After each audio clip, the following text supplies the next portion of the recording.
ኬብሮን መንፈሳዊ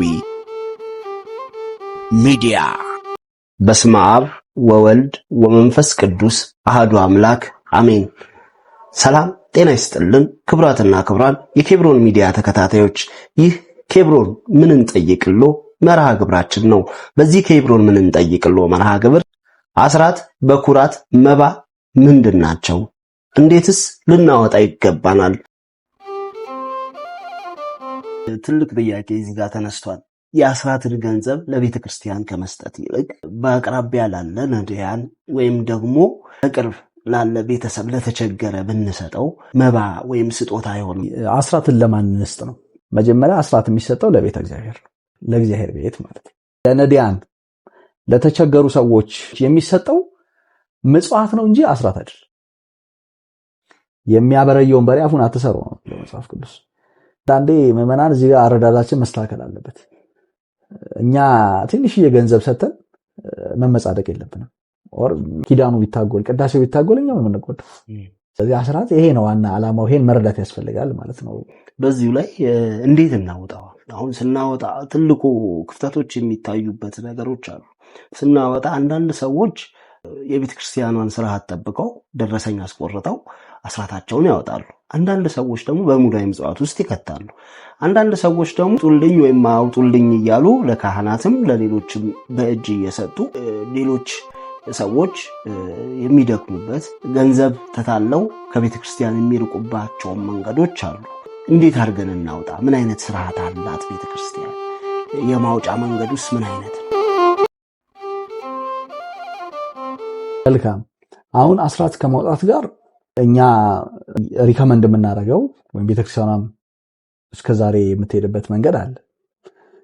በተለይ የኛ ቤተክርስቲያን ላይ የዋህነት ስለሚበዛ እምነት ስላለ አንዳንድ ሰዎች ዝም ብለው አስራት በኩራት ብለው ለሰው ይልኳሉ።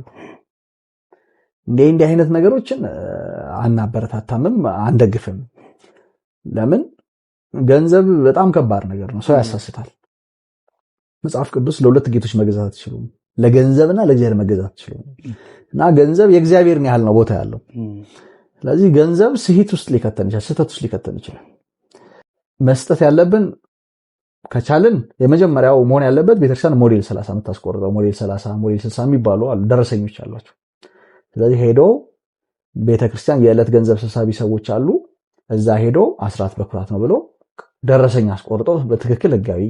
ምክንያቱም ይሄ ወደ ቤተክርስቲያን ቋት ውስጥ ነው ይገባው፣ ቤተክርስቲያን ለምትፈልገው አገልግሎት የምታውለው።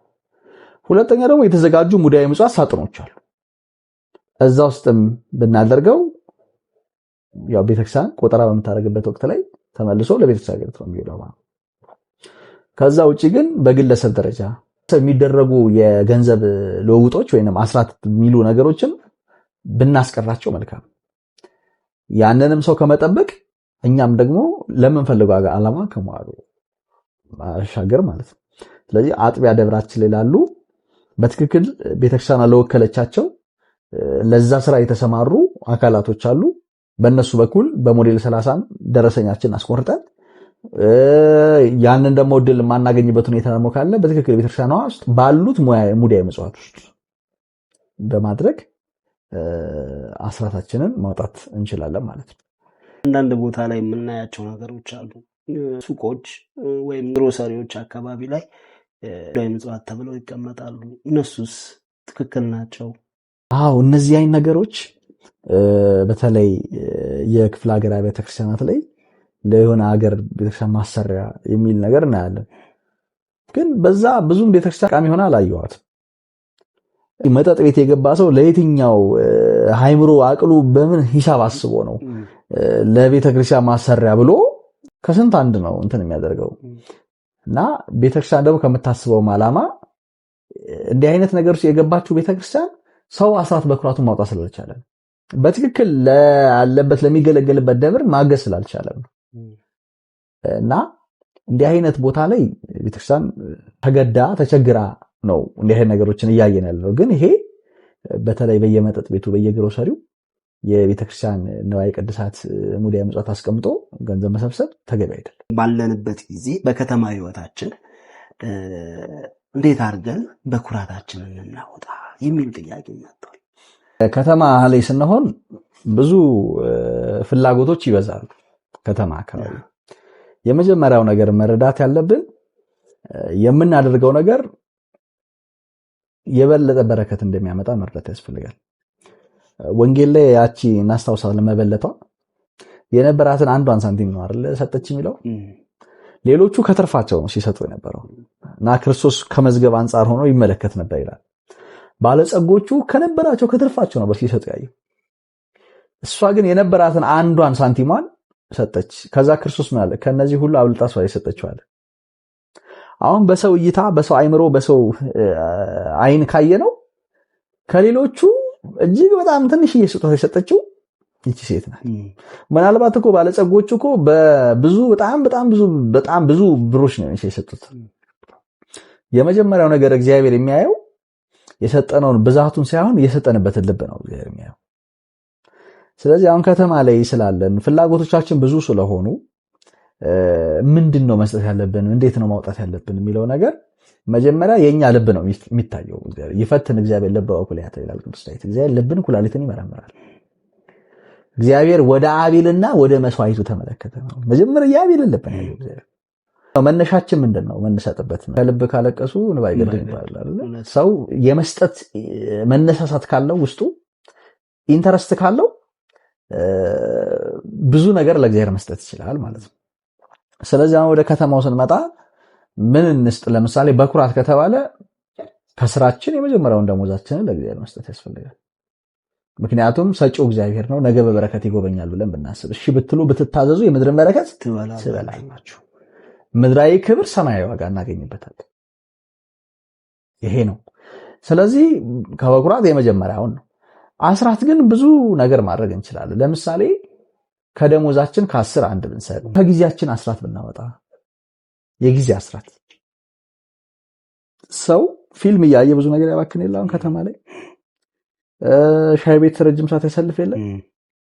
ቢያንስ ካለን ሰዓት ውስጥ 2 ሰዓት ከ40ውን ለእግዚአብሔር ብንሰጥ፣ ብንጸልይበት፣ ብናመሰግንበት፣ ከእግዚአብሔር ጋር ብንገናኝበት ትልቅ ዋጋ ነው። በነገራችን ላይ አስራት ደግሞ ታማኝነትን የምናረጋግጥበት ነው። መታመናችን እግዚአብሔር ለኛ ስላደረገልን የምናመሰግንበትም ጭምር ነው። በጤና የቆየነው ማን ስለረዳ ነው? እግዚአብሔር። ስለ ጤናዬን ስለሰጠኸኝ፣ ሰርቼ እንድገባ ስላደረከኝ። ጤነኛ ባንሆን እኮ ስራ አንውልም። ስራ እኮ ባንሄድ ደሞዝ አንበላም። ይሄ ሁሉ በረከት የመጣው በማን ቸርነት? በእግዚአብሔር ነው። ስለዚህ የምናመሰግንበትን መንገድ ነው አስራት። ስለተደረገልን ነገር ነው ለእግዚአብሔር መልስ እየሰጠን ያለ ነው እና አንደኛ ታማኝነታችን የምናረጋግጥበት ነው። ምክንያቱም እግዚአብሔር ቃሉን ብሏል። ምን ብሏል? ሰርቃችሁኛል፣ እናንተ ደግሞ የሰረቃችሁኝ በምንድን ነው ትሉኛላችሁ? እነሆ አስራት በኩራቴን ባለማውጣት ሰርቃችሁኛል።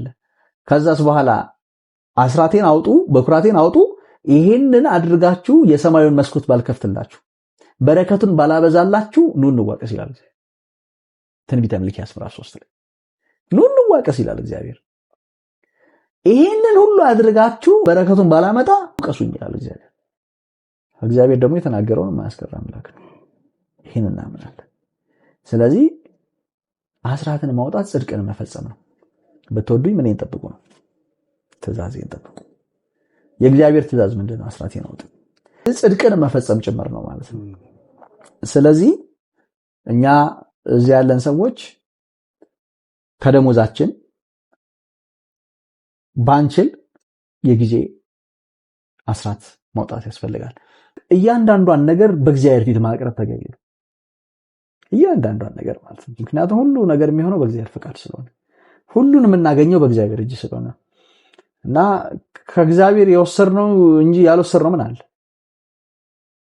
ሁሉ ነገር በእግዚአብሔር በረከት ያገኘነው ነው። ጤናችን በእግዚአብሔር ፈቃድ ነው የተገኘው። እስትንፋስ እኮ ባይኖር፣ ለምሳሌ አሁን እናንተ ጤነኞች ስለሆንን ነው ስራ ሰርተን ስራ መቀየር የሚያምርና አይደል? ህመምተኞችና በደዌ ዳኛ በአልጋ ቁራኛ ተይዘን አልጋ ላይ ወድቀን ቢሆን ኖር የመጀመሪያ ጸሎታችን ምን ይሆን ይመስላል? ጤና ስጠኝ እንጂ ገንዘብ ስጠኝ፣ ትዳር ስጠኝ እንትን አንደ። ስለዚህ እግዚአብሔር የሰጠን ካልሰጠን ነገር ይበልጣል ማለት ነው። ስለዚህ ይሄንን አምነን ህጉን መፈጸም ተገቢ ነው ብዬ ነው የማስበው። ከተማ ላይ ስላለን ፍላጎታችን ብዙ ስለሆነ አንችልም ሳይሆን ቆራጥ ሆነን ክርስቶስ የጉለታችን ሙላት ነው ብሎ ማመን አለብን። በጣም ብዙም ስለሰጠን አይደለም፣ በጣም ደግሞ ትንሽም ስላለን አይደለም። ከምንም በላይ እግዚአብሔር እኛን ታማኝነታችን ይፈልጋል፣ መታመናችን። በትንሹ የታመነ በጥቂቱ የታመነ በብዙ ይሾማል። አስተማሩን፣ ለመከሩን ለመምህራችን ቃለ ሕይወት ያሰማልን፣ የሚያገለግሉበትን ረጅም ዕድሜ ሙሉ ጤንነት ይስጥልን። እኛም በሰማነው 30 60 100 ያማረ ፍሬ አፍርተን የስሙ ቀዳሽ የክብሩ ወራሽ እንድንሆን ያብቃን። ግብራችንን ከወደዳችሁት ሰብስክራይብ፣ ላይክ፣ ሼር፣ ኮመንት በማድረግ ቤተሰብ ይሁኑን። እናመሰግናለን።